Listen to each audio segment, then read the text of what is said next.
Dahil nga mga ka-hometown ngayong Friday ay holiday, kaya naisipan namin na pumunta sa Pasakaw kasi maraming mga beach doon sa Pasakaw. Makaranas naman na makapunta sa dagat kasi ang huling punta namin is noong 2022 pa, pandemic pa. So kakaunti lang yung tao nung time na yun nung pumunta kami.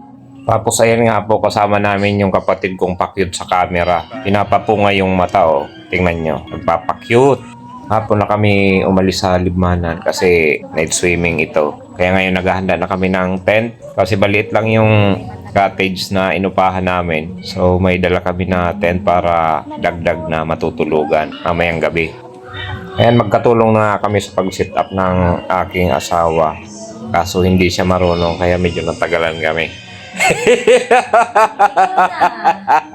Galing sa Libmanan, mga 1 oras lang naman yung biyahe namin papunta dito. Ito nga po pala ang Saimay Beach Resort na matatagpuan dito sa Pasakaw, Camarines Sur. Ito pong Pasakaw, ito ang summer capital of Camarines Sur kasi ito ang may malawak na beach resort na malapit dito.